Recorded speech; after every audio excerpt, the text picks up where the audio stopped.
के समक्ष में राजनीति शास्त्र यानी पॉलिटिकल साइंस के बहुत ही महत्वपूर्ण प्रश्न लेकर आ चुका हूं, जो कि आपके आगामी परीक्षा के लिए बहुत ही इम्पॉर्टेंट प्रश्न है।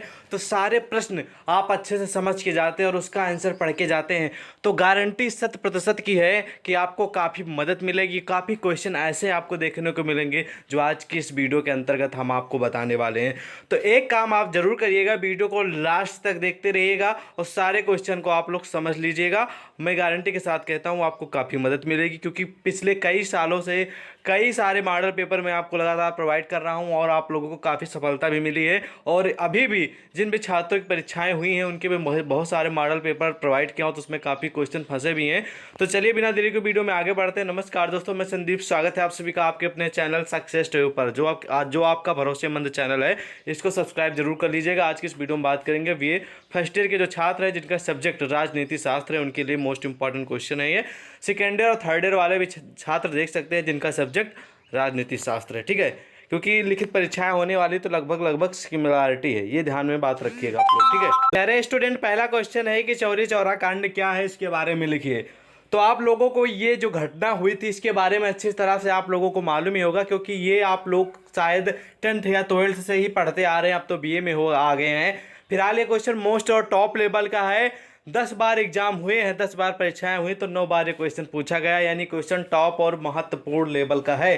तो इसका आंसर अगर आप लोग कहें तो इसका मैं शॉर्ट में समझा देता हूँ, क्योंकि जनरली क्वेश्चन है। चलिए मैं इसका आंसर भी बता दे रहा हूँ।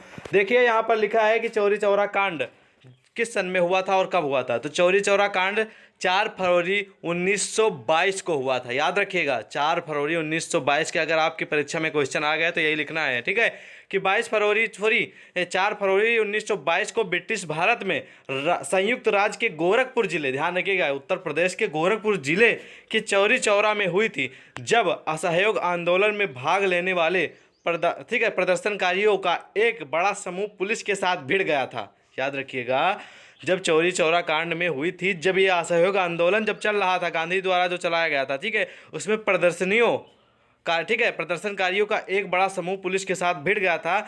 जवाबी कार्यवाही में प्रदर्शनकारियों ने हमला कर दिया और एक पुलिस स्टेशन में आग लगा दी थी, जिससे उनके सभी कब्जेधारी मारे गए।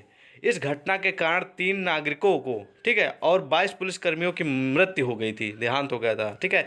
महात्मा गांधी, जो हिंसा के घोर विरोधी थे, ठीक है, ने इस घटना के प्रत्यक्ष परिणाम के रूप में 12 फरवरी 2022 को राष्ट्रीय स्तर पर असहयोग आंदोलन को रोक दिया था। तो ये जो आंदोलन चलाया गया था इन्हीं रानी महात्मा गांधी के द्वारा ही चलाया गया था, और 1922 ईस्वी में कुछ जो पुलिस एक स्टेशन में, ठीक है, उसमें आग लगा दी गई थी और उसमें कुछ कर्मी, जो पुलिसकर्मी थे, वो मारे गए थे। तभी से ये जो है वो बहुत ज़्यादा प्रसिद्ध हो गया चौरी चौरा कांड के नाम से। तो ये क्वेश्चन बहुत महत्वपूर्ण है, आपको याद वैसे भी रखना है। फिलहाल आप लोगों को वैसे भी मालूम होगा, लेकिन अगर नहीं मालूम है तो पढ़ लीजिएगा अच्छे से, ठीक है। अगला क्वेश्चन है कि भारत विभाजन के क्या कारण हैं, यानी कि जब भारत का विभाजन हुआ तो इसके महत्वपूर्ण कारण क्या क्या हैं, क्या क्या थे। तो ये आप लोगों को लिखना मोस्ट इंपॉर्टेंट और टॉप लेवल का। हालांकि पिछले कई क्लासों में इस कुछ क्वेश्चन ऐसे हैं जिसके बारे में मैंने डिस्कस किया, लेकिन ये टॉप लेवल के लगातार परीक्षा में पूछे जा रहे हैं, इसलिए फिर से मैंने इस वीडियो में इंक्लूड किया है। इस बात को आप ध्यान में रखिएगा, ठीक है। अगला प्रश्न है कि भारतीय संविधान की प्रमुख विशेषताएं बताइए। तो भारतीय जो संविधान है भारत का, ठीक है, उसकी क्या क्या मुख्य विशेषताएं, ये आप लोगों को लिखना है। बहुत ही महत्वपूर्ण और टॉप लेवल का क्वेश्चन है। जो सारे मैं क्वेश्चन बता रहा हूँ, इन सारे क्वेश्चन का आंसर आप गूगल पे या अपनी सीरीज या क्वेश्चन बैंक में सर्च कर लीजिएगा, काफ़ी मदद मिलेगी। जो मैं क्वेश्चन बता रहा हूँ ये सारे फिल्टर क्वेश्चन हैं, यानी कि छांट के रखे गए हैं कि आगामी जो परीक्षा है उसमें पूरी तरह ये हेल्पफुल हों, इसलिए मैंने फिल्टर किए हैं क्वेश्चन, ठीक है। अगला प्रश्न है कि भारत में राज्यों के राज्यपाल के विवेकाधीन अधिकार बताइए। भारत में जो राज्य होते हैं उनमें जो राज्यपाल होते हैं उनके क्या क्या अधिकार होते हैं, विवेकाधीन अधिकार, वो आप लोगों को लिखना है, ठीक है।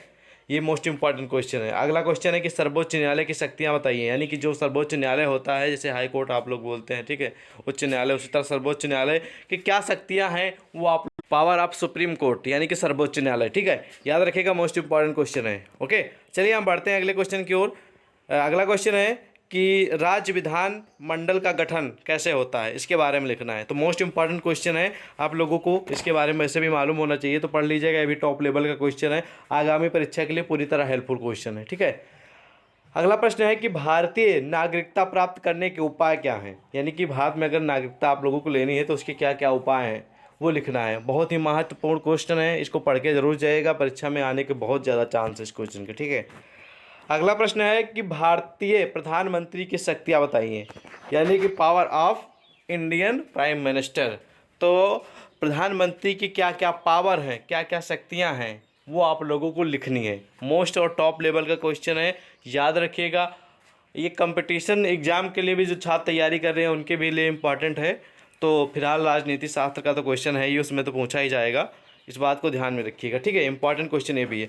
अगला क्वेश्चन है कि भारतीय संविधान के एकात्मक लक्षण बताइए। तो भारतीय संविधान के आप लोगों को एकात्मक लक्षण बताना है, याद रखिएगा, मोस्ट इंपॉर्टेंट क्वेश्चन ये भी है। 10 नंबर क्वेश्चन है कि विधानसभा और विधान परिषद में संबंध बताइए। तो विधानसभा में और विधान जो परिषद होता है उसमें क्या आप लोग, हो सकता है क्वेश्चन अंतर आ जाए, डिफरेंट आ जाए, संबंध आ जाए, ऐसे घुमा फिरा के क्वेश्चन पूछे जा सकते हैं, तो आपको कंफ्यूज नहीं होना है। तो अच्छे से विधानसभा और विधान परिषद के बारे में पढ़ लीजिएगा, क्वेश्चन पक्का फंसेगा, विधानसभा से संबंधित तो पक्का फंसेगा, ठीक है। तो ये रहे अति लघु उत्तरीय के पूरे 10 क्वेश्चन, जो कि टॉप लेवल के सारे क्वेश्चन हैं आपकी आगामी परीक्षा के लिए पूरी तरह हेल्पफुल है। जिन भी छात्रों का कल परसों या फिर आने वाले दिनों में एग्जाम है, बहुत ही महत्वपूर्ण क्वेश्चन है, ठीक है। अब हम बढ़ेंगे अगले क्वेश्चन की ओर। अगला क्वेश्चन जो है वो लघु उत्तरीय बेस के हैं। अब इसमें कौन से मोस्ट इंपॉर्टेंट क्वेश्चन है, चलिए हम आपको बताते हैं। पहला क्वेश्चन है इसमें कि राष्ट्रीय आंदोलन के उदय के कारण बताइए। तो राष्ट्रीय आंदोलन का जो उदय हुआ उसके प्रमुख क्या कारण है, किस वजह से हुआ, उसके मुख्य कारण आप लोगों को लिखना है पॉइंट वाइज करके। 1 उसके बाद लिखना है उसके बारे में क्या कारण, 2 3 4 ऐसे लिखना है, याद रखिएगा। इस तरह अगर आप लोग लिखेंगे तो एग्जामिनर आप लोगों को पूरे मार्क्स देगा, इस बात को ध्यान रखेंगे, ठीक है। अगला प्रश्न है कि संवैधानिक उपचारों के अधिकार की विवेचना कीजिए। तो संवैधानिक उपचार क्या हैं, ठीक है, और उनके अधिकार क्या हैं उसके बारे में आप लोगों को लिखना है, ये भी मोस्ट इंपॉर्टेंट क्वेश्चन है। अगला क्वेश्चन है कि राज्यसभा की उपयोगिता पर प्रकाश डालिए। तो राज्यसभा की उपयोगिता के बारे में लिखना है, इतना इंपॉर्टेंट नहीं है लेकिन इंपॉर्टेंट है, आप लोग पढ़ भी सकते हैं, अदरवाइज इग्नोर भी कर सकते हैं, ठीक है। तो ये टॉप लेवल के 2 क्वेश्चन हैं, ये इतना नहीं है, ये इंपॉर्टेंट लेवल का ही है, तो आप लोग पढ़ना चाहें तो पढ़ सकते हैं, अदरवाइज इग्नोर भी कर सकते हैं। अगला प्रश्न है 4 नंबर कि राज्य मंत्रिपरिषद की रचना एवं शक्तियों का वर्णन कीजिए। तो राज्य मंत्रिपरिषद की रचना करना है, कैसे उनकी जो होती है, ठीक है, कैसे वो सिलेक्ट किए जाते हैं, पूरी की पूरी इनकी चैन जो होती है वो लिखना है, रचना कैसे होती है, ठीक है, कैसे बनाए जाते हैं, कैसे किस हिसाब से इनको सिलेक्शन मिलता है, वो सारी चीज़ें लिखता है। और इनकी शक्तियाँ क्या, इनका पावर क्या क्या है, ठीक है, इनके पावर क्या क्या मिलते हैं उनके बारे में आप लोगों को लिखना है। मोस्ट इंपॉर्टेंट क्वेश्चन ये भी है, ठीक है। अगला प्रश्न है कि भारतीय संविधान के प्रमुख स्रोत बताइए। अभी आप पहले क्वेश्चन पूछा गया था कि भारतीय संविधान के प्रमुख विशेषताएं बताइए, अब यहाँ पर क्वेश्चन पूछा जा रहा है कि प्रमुख स्रोत बताइए। को मुख्य स्रोत क्या है, क्या स्रोत है इसके, ठीक है, भारतीय संविधान के प्रमुख मुख्य, ठीक है।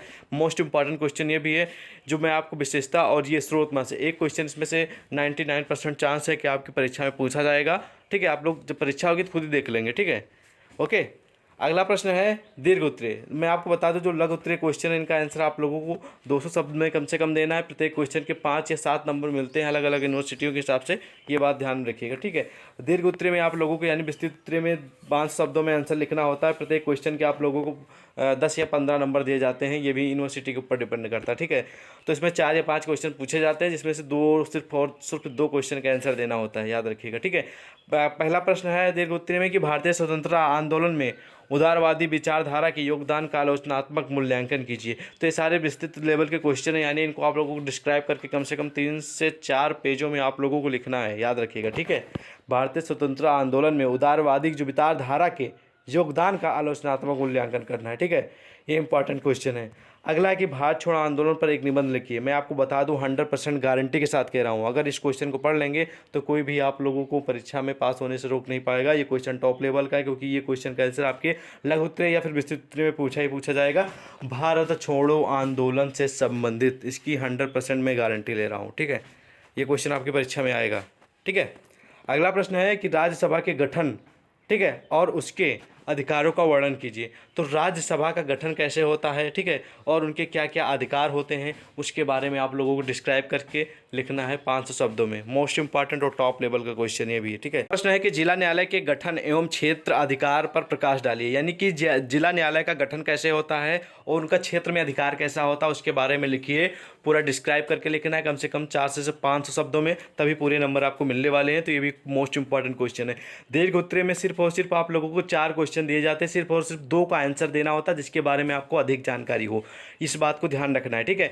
और इसमें से मैं आपको बता दूं, भारत छोड़ो आंदोलन ये 100% टॉप लेवल का क्वेश्चन है, इसके चांस पूरे हैं परीक्षा में आने का। और दूसरा ये भी, यानी कि चारों के चारे तो टॉप लेवल के हैं। इनमें से 1-2 परीक्षा में आपको जरूर देखने को मिलेंगे, इसकी तो मैं गारंटी ले रहा हूँ। और सारे क्वेश्चन मैं आपको जो बताया हूँ सारे फिल्टर क्वेश्चन है, अति लघु उत्तरीय, लघु उत्तरीय, विस्तृत उत्तरीय, तभी मैंने लिख के आप तक प्रोवाइड किए हैं कि हाँ ये इंपॉर्टेंट है, आप लोग ये पढ़िए। क्योंकि क्वेश्चन बैंक में, सीरीज में, गूगल में बहुत सारे क्वेश्चन मिल जाएंगे अति लघु उत्तरीय के, लेकिन पढ़ के कौन सा जाना, परीक्षा में कौन से ज़्यादा आने के चांस है वो डिपेंड करता है। तो ये सारे क्वेश्चन का आंसर पढ़ लीजिए, कम से कम 30-35 नंबर आपको इस वीडियो से क्लियर हो जाएंगे, इसकी मैं गारंटी ले रहा हूँ, ठीक है। और भी क्वेश्चन हम आप तक प्रोवाइड करेंगे, बस आप अपनी यूनिवर्सिटी का नाम और कौन से सब्जेक्ट का मॉडल पेपर चाहिए कमेंट सेक्शन में जरूर बताएं। टेलीग्राम व्हाट्सएप से जुड़ना चाहते हैं तो लिंक वीडियो के डिस्क्रिप्शन में ज्वाइन हो जाइए। मिलते हैं नेक्स्ट क्लास में, तब तक के लिए जय हिंद।